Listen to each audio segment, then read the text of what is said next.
Coucou tout le monde, bienvenue dans cette nouvelle vidéo. Aujourd'hui je vais vous montrer comment j'ai fait mes cosmétiques maison. Je vais vous montrer 3 recettes de soins. Il y aura un démaquillant biphase, un toner lotion et un sérum. Je vais vous montrer ce que moi je fais pour ma peau qui est sèche et sensible. Mais vous pourrez adapter les recettes en fonction de votre type de peau. Je vous expliquerai comment. Tout ce que je vais vous montrer aujourd'hui, c'est avec des produits qui viennent du site internet Aromazone. Ils sont super chouettes pour ça. Ils vendent des contenants et aussi des produits et tout ce qu'on a besoin. Et sur leur site, en fait, il y a des recettes qui sont disponibles. Moi, au début, je faisais les recettes du site et au fur et à mesure, quand j'ai compris comment ça fonctionnait, tout ça, j'ai adapté en fait les recettes en fonction de mon type de peau. Donc voilà, je vais vous montrer tout d'abord le procédé parce que il faut préciser, c'est ultra important. Quand on fait ses cosmétiques maison, c'est chouette, c'est ludique, mais il ne faut pas oublier qu'on manipule des choses qui viennent sur le visage et qu'il faut travailler avec des produits et des contenants de manière stérile si on veut que ça se conserve bien. Parce qu'en fait ces produits on va les conserver 3-4 mois maximum. Et pendant ces 3-4 mois, si on n'a pas bien fait la stérilisation des contenants de base et des ustensiles qu'on va utiliser, ça peut être hyper dangereux. Les bactéries ont le temps de se développer et ensuite c'est quelque chose qu'on applique quotidiennement sur notre peau. Donc c'est vraiment important que ce soit bien clean, bien fait, bien propre et ne négligez pas cette étape en fait. Moi j'ai déjà maintenant désinfecté tous mes produits stérilisés, je vais vous expliquer un peu comment je fais. Donc ici si je prends par exemple la lotion je la mets dans un petit flacon comme ça. En fait ce que je fais avec ces contenants, celui-ci, je le mets dans l'eau bouillante pendant 3 minutes pour stériliser tout le contenu. Ensuite je ne viens plus du tout toucher tout ce qui est à l'intérieur en fait. Et si c'est des choses que vous ne pouvez pas bouillir, qui supportent pas la chaleur, vous pouvez utiliser de l'alcool dénaturé. Donc c'est de l'alcool comme ça qui sert à désinfecter. Donc en fait je fais d'abord bouillir donc les deux choses, je l'ouvre et je fais bouillir séparément comme ça. Et ensuite pour nettoyer le petit tuyau, parce que même quand on fait bouillir l'eau vient pas dedans, je verse de l'alcool dans un petit récipient, je mets la tige dedans et je viens vaporiser quelques fois pour que ça monte et que ça vienne stériliser l'intérieur de la pompe quoi, du vaporisateur. Vous laissez sécher vos petits ustensiles, vous essuyez surtout pas avec une serviette parce que de nouveau vous allez venir mettre des microbes. Vous laissez tout bien et l'alcool va s'évaporer donc il n'y a plus aucun danger pour la peau. Donc je vais vous montrer ma petite lotion. Ici moi j'utilise de l'hydrolat de pamplemousse. Oui c'est ça. De l'hydrolat de calendula. Pour mes rougeurs ça a des propriétés apaisantes. Et ici j'ai le Lucidal qui est un conservateur.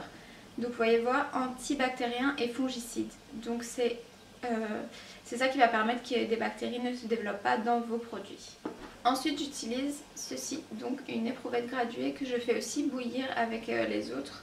Mais en fait comme j'utilise souvent de l'huile, c'est vraiment important aussi de la faire bouillir, ne serait-ce que pour la nettoyer, pour enlever tous les dépôts d'huile. Voilà. Donc ici c'est une éprouvette de 25 ml. Donc ici c'est vraiment le plus facile, c'est pour ça que j'ai commencé avec ça. J'ai juste besoin de mesurer mes 2 hydrolats et d'ajouter mon conservateur et de tout mélanger, de tout secouer. Dans les cosmétiques on utilise des eaux florales, donc de l'eau de rose, ce genre de choses. Et là c'est le même principe, donc, sauf qu'on appelle ça hydrolat. Donc je vais utiliser le calendula en plus grande quantité et le pamplemousse en plus petite quantité. 20 ml. Donc je prends ma bouteille, j'utilise 20 ml de calendula. Voilà. Donc je mets directement dans le flacon. Ensuite j'ai ajouté 10 ml de pamplemousse.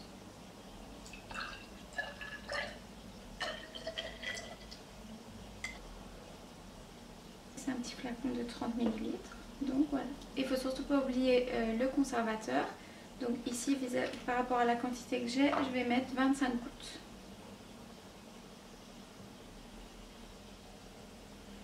Voilà, voilà. Une fois que j'ai tout mis dedans, je referme. Donc comme je vous ai dit, normalement, ici c'est bien stérile.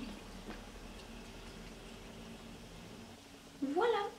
Et j'ai une petite lotion que moi je viens venir vaporiser. à chaque fois que j'ai fini de nettoyer mon visage et juste avant pour la préparer à l'hydratation. Pour la deuxième recette, je vais faire le démaquillant biphasé. Donc ça veut dire que c'est un démaquillant, vous savez, qui se sépare.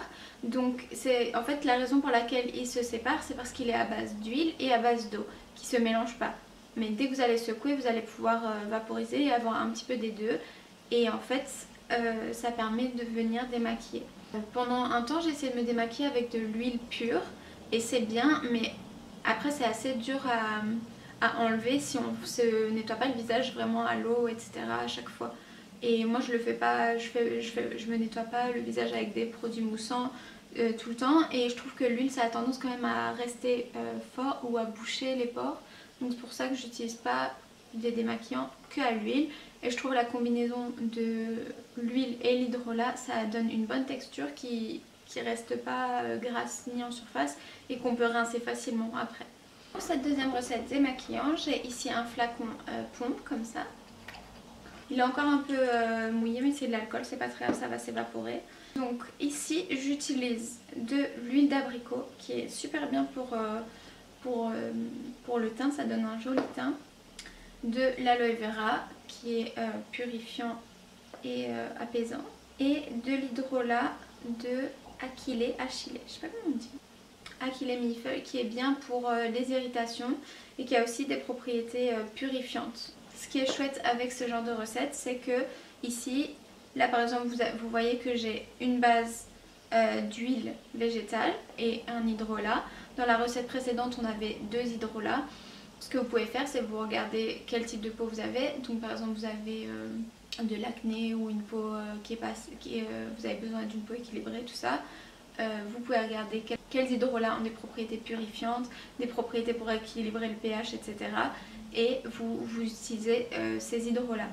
Et c'est vraiment, vous pouvez substituer. Après, ce qui est bien, c'est de garder les mêmes conservateurs que dans la recette, comme ça vous êtes sûr que vous ne faites pas de bêtises, parce qu'il y a des conservateurs qui vont plutôt dans les milieux huileux, des conservateurs qui vont plutôt dans les milieux aqueux. Donc voilà, faut respecter un peu des principes de base, mais vous pouvez facilement garder les mêmes proportions et changer les produits en fonction de vos besoins à vous. Donc c'est ça qui est chouette, je trouve, quand on fait ses propres cosmétiques.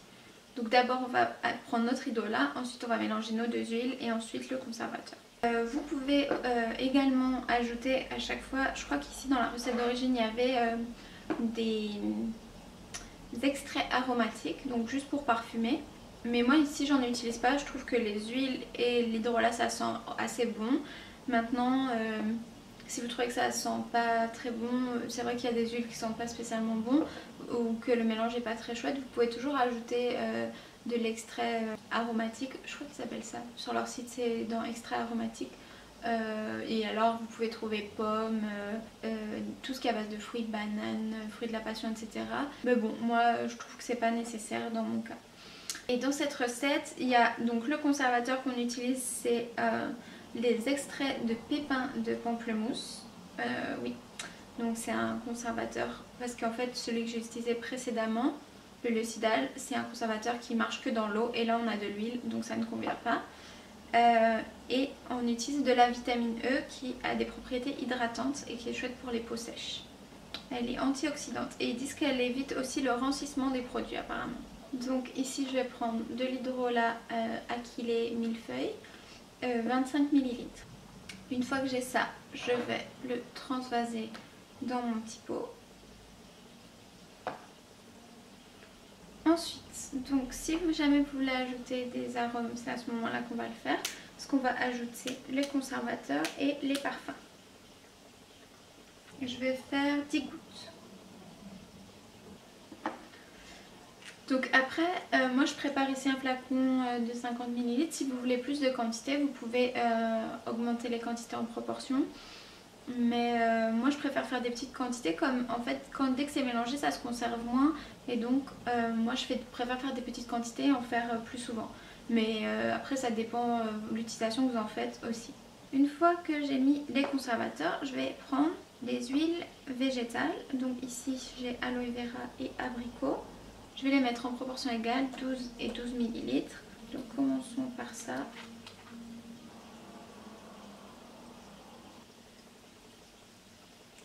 « 12 ml de aloe vera. » Ah mince, en vrai normalement ce que je dois faire c'est déjà mélanger les huiles avant entre elles. Et du coup normalement je les mélange dans le... Enfin je les laisse toutes les deux dans l'éprouvette. Mais c'est pas très grave, j'espère. Je pense pas mais... Et voilà. 12 ml de abricot. Non, ça a l'air de se mélanger quand même. Ouf. Et ensuite, dernière étape, j'ajoute voilà, la vitamine E. Je vais vraiment pas en mettre beaucoup, je vais mettre 2-3 gouttes. Ok. Et à partir de là, je vais refermer mon truc. Et je vais remuer un petit peu. Pour que les huiles se mélangent bien entre elles. Les conservateurs aussi. Donc voilà. Donc en fait ça se met comme ça. Et dès que vous allez laisser poser, les eaux et l'huile vont se séparer.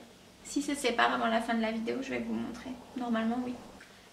Pour le troisième produit, j'utilise, donc c'est un sérum, j'utilise ce flacon là, c'est le même que l'autre, sauf qu'il est dans un flacon qui protège de la lumière, parce que dans celui-ci, il n'y a pas, on n'a pas besoin spécialement de mettre des conservateurs, parce que les conservateurs c'est principalement pour les hydrolats qui ont tendance à moisir assez facilement. Mais il y a des huiles essentielles et donc là pour les protéger c'est mieux d'utiliser quelque chose qui protège de la lumière et d'une manière générale de ne pas mettre le flacon au soleil, de bien le garder à l'abri de la lumière.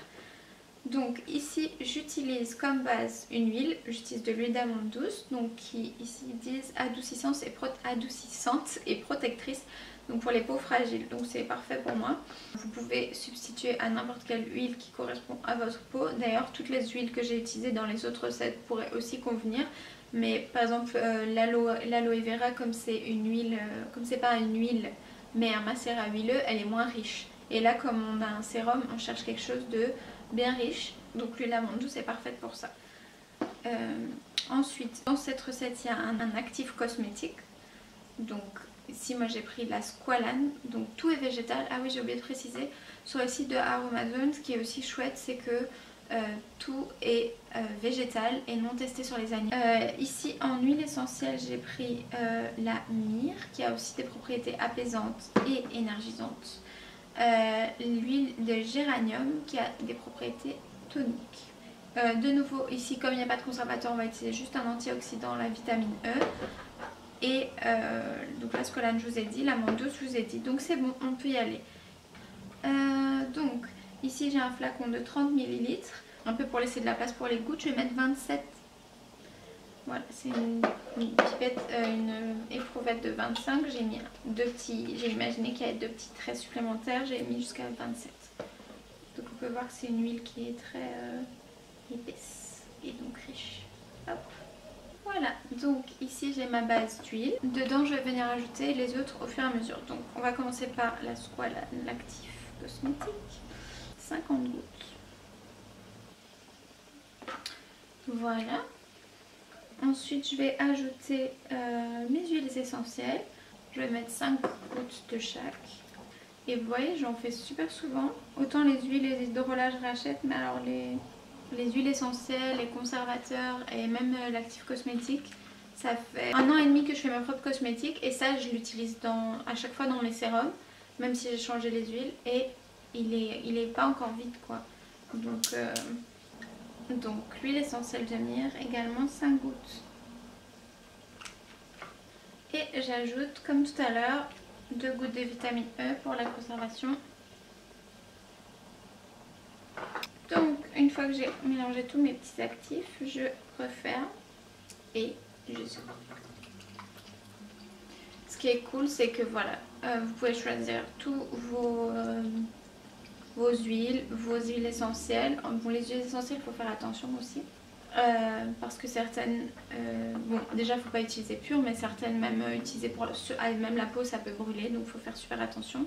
Et vous pouvez également choisir les flacons que vous voulez prendre par rapport à l'embout, je veux dire, si vous préférez une pipette, un flacon comme ça vaporisateur et les quantités que vous voulez faire. Ça veut dire si vous voulez voyager vous pouvez faire des petites quantités, si vous voulez si c'est pour plusieurs personnes vous pouvez faire des plus grandes quantités, donc ça c'est super chouette. Voilà, donc ça c'est un sérum aussi, j'utilise celui-ci depuis que je commence à faire des cosmétiques. J'ai déjà varié les huiles et les huiles essentielles et donc voilà. Voilà, je peux vous montrer, ici ça s'est séparé, donc ici on a l'huile et ici la phase aqueuse. Ici ça se sépare pas aussi bien que vraiment si on a de l'huile pure, parce que comme je disais, l'aloe c'est un macérat huileux, donc c'est moins dense qu'une huile normale. Donc c'est pour ça que c'est un petit peu pas net comme ça. C'est comme ça que je fais mes propres soins maison, mes propres cosmétiques. Vous pouvez aller voir sur le site, il y a plein de choses. C'est assez chouette et assez complet, et dès que vous avez un petit peu d'expérience et que vous avez fait quelques fois, vous allez vite vous rendre compte que vous pouvez adapter. Vous faites en petite quantité, si vous voyez que ça marche pas, vous arrêtez. Si vous voyez que ça marche bien, vous pouvez refaire. Ce qui est chouette dans le fait de faire ses propres cosmétiques, c'est qu'on peut venir adapter à chaque fois en fonction de ses besoins, à voir ce qui nous convient, ce qui ne nous convient pas, et on peut adapter les ingrédients quand on achète une crème et que ça marche pas. Déjà on a un grand flacon et on est coincé avec ça, donc moi j'aime pas gaspiller, ça m'énerve de me dire ah mais elle me convient pas mais j'ai 100 ml à utiliser. Et aussi vous pouvez pas mettre le doigt sur qu'est-ce qui vous a pas convenu dans ce produit, alors que là vous savez très bien dire ah je vais essayer de changer ma base d'huile, et si ça marche pas, ça marchait pas, ou je vais essayer de changer une huile essentielle, ça marche pas, vous savez de quoi ça vient, vous pouvez toujours ajuster la recette pour qu'elle vous convienne au mieux. Et puis de manière générale aussi c'est quand même super économique, parce que là si je reviens en termes de quantité, je pense que les produits ils me reviennent chacun, et encore la lotion c'est que des hydrolats donc encore moins, je pense que ça revient à 1 €, et même le sérum et le démaquillant elles reviennent à 3 € maximum chacun. Après comme vous achetez les produits vous allez faire une commande peut-être pour une trentaine d'euros et vous allez en avoir pour en faire 2-3 fois. Donc c'est quand même super rentable je trouve, donc moi c'est pour ça que je fais ça. N'hésitez pas à essayer mes recettes si vous avez aussi une peau sèche et sensible, ou adapter en fonction de vos besoins. Le produit universel n'existe pas, il n'y a rien qui convient à tout le monde, il faut toujours tâtonner avant de trouver ce qui nous correspond. Donc voilà, j'espère que cette vidéo vous aura plu. N'hésitez pas à me dire si vous-même vous avez essayé soit mes recettes, soit si vous avez adapté avec vos propres ingrédients. N'hésitez pas à me poser des questions, j'essaierai de vous mettre les infos, les proportions dans la barre d'infos et le lien sur le site Aromazone. Voilà, n'hésitez pas à me dire si vous avez aimé cette vidéo et à partager en commentaire votre expérience avec les cosmétiques maison. Et à la semaine prochaine, bye bye!